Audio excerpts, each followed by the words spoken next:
안녕하세요.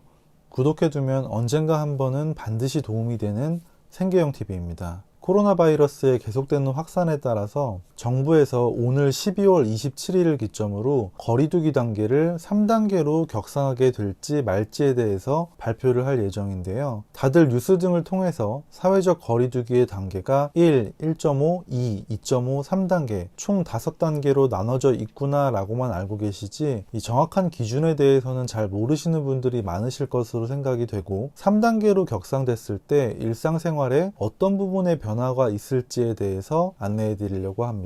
영상 시작에 앞서서 구독, 좋아요, 알림 설정까지 부탁드리겠습니다.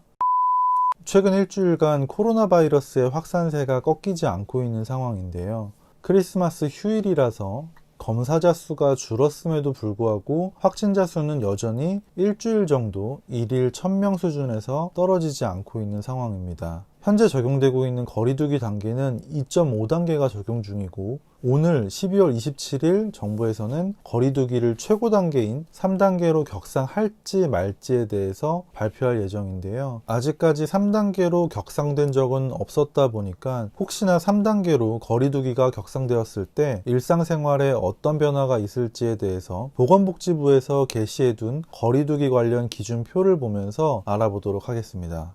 우선 거리두기 단계별 기준 및 방역 조치와 관련된 표를 보시면요. 단계별로 1단계는 생활방역, 1.5단계와 2단계는 지역적인 유행단계, 2.5단계와 3단계는 전국적 유행단계로 구분되어 있는 걸 보실 수가 있습니다. 이 각각의 기준을 정하는 가장 중요한 기준이 되는 지표는 주평균 확진자 수를 기준으로 판단하게 되는데요. 현재 적용되고 있는 2.5단계의 기준이 전국 주평균 확진자 수가 400에서 500명 이상이거나 전국 2단계 상황에서 급격하게 환자가 증가된 상황에 적용이 되는 단계고 3단계를 보시면 전국 주평균 확진자 수가 800에서 1000명 이상이거나 2.5단계 상황에서 급격하게 환자가 증가했을 때라고 나와 있습니다. 근데 밑에 중요 표시를 보시면 2.5단계와 3단계의 경우에는 격상을 할 때 60대 이상 신규 확진자 비율 그리고 중증 환자의 병상 수용 능력 등을 중요하게 고려한다라고 나와 있어요.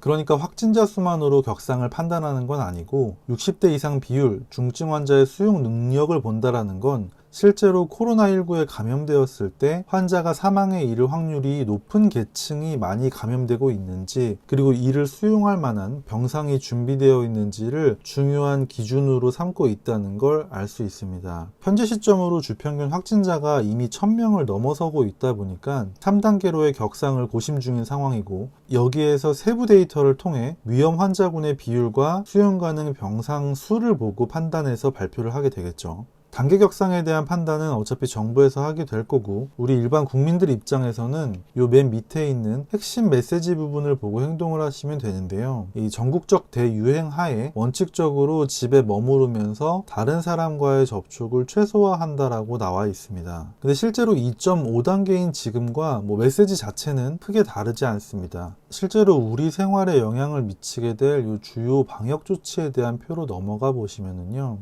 다중이용시설과 일상 및 사회경제적 활동 이 두 가지 표로 구분해서 표기를 해놓고 있습니다. 일단 다중이용시설 부분을 보시면은요. 2.5단계인 현재는 요 중점관리시설, 굉장히 감염의 확률이 높은 밀집된 지역들을 이렇게 중점관리시설로 구분을 해놓고 있는데요. 방문 판매, 직접 판매 홍보관, 노래 연습장, 실내 스탠딩 공연장 이런 곳의 경우에는 이미 집합이 금지되어 있는 상황이고 우리가 자주 이용하는 일반 관리시설, 음식점 같은 곳이죠. 여기는 이미 21시, 밤 9시 이후에는 운영이 중단되고 있는 상황입니다. 학부모분들이 중요하게 생각하실 요 사회복지시설, 어린이집을 포함한 사회복지시설의 경우에는 1단계부터 2.5단계까지 철저한 방역하에 운영을 하되 유행지역의 감염 확산 양상이나 시설별로 상황을 고려해서 일부 시설은 휴관을 하고 긴급 돌봄 등 필수 서비스만 제공한다라고 되어 있었습니다.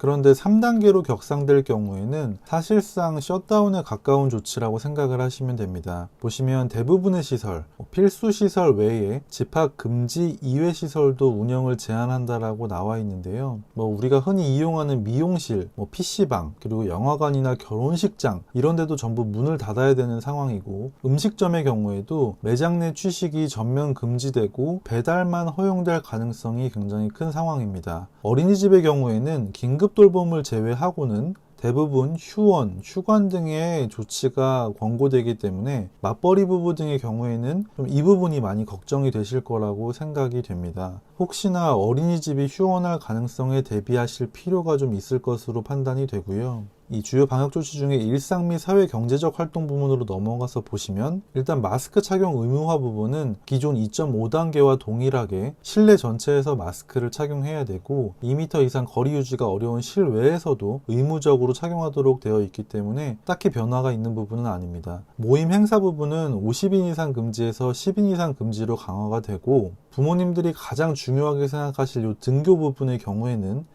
기존에는 밀집도 3분의 1 수준으로 어느 정도 허용이 되었었지만 3단계로 격상이 되면 원격 수업으로 완전 전환되기 때문에 홀로 원격 수업 진행이 어려운 저학년 아이들을 두신 맞벌이 가정에서는 아이들을 돌보기 위한 방안에 대해서 미리 좀 생각해 보셔야 될 것으로 판단됩니다. 종교활동의 경우에는 기존의 비대면으로 또 20명 이내로 인원이 제한되었고 모임 식사가 금지되었던 반면에 1인 영상을 통한 집회만 허용이 되고 모임이나 식사는 전면 금지됩니다. 가장 중요한 직장 근무 부분을 보시면요. 기존에는 인원의 3분의 1 이상이 재택근무 등을 하도록 권고가 되었던 반면에 3단계로 격상되게 되면 필수 인력 이외에는 재택근무를 의무화하도록 변경되기 때문에 이 부분도 직장 생활을 하시는 분들께는 중요한 변화의 한 부분일 것으로 생각이 됩니다. 처음 말씀드렸듯이 3단계로의 격상은 일상생활에 굉장히 큰 변화가 발생하게 되고, 특히나 자영업을 하시는 분들께는 안 그래도 코로나로 좀 침체되어 있는 상황에서 정말로 생계를 위협받을 수 있는 상황까지 갈 수 있는 조치다 보니까 정부에서도 3단계로의 격상에 대해서 굉장히 깊은 고심을 할 수밖에 없는 상황이라는 그런 생각이 듭니다. 일부에서는 3단계로 격상을 하면서 일부 생활과 밀접한 부분에 대해서는 완화를 하는 방향으로 거리두기 방안을 내놓을 거라는 예상도 있기는 합니다. 코로나 바이러스가 발생하기 시작했던 게 벌써 1년이 넘어가는데요. 발생 초기만 해도 과거의 대부분 전염병처럼 일시적으로 확산됐다가 금세 수그러들 거라는 기대를 했었는데 1년이 넘도록 상황이 좋아지지 않고 있어서 어떻게 보면 온 세계가 코로나19로 인한 피로감이 굉장히 누적되어 있는 상황입니다. 개인 위생과 방역을 최대한 철저하게 지켜주시기를 좀 부탁드리고요. 하루라도 빨리 백신이 보급돼서 예전처럼 다시 마스크를 벗고 생활할 수 있는 날이 오기를 기대하면서 오늘도 긴 영상 봐주셔서 감사합니다. 수고하셨습니다.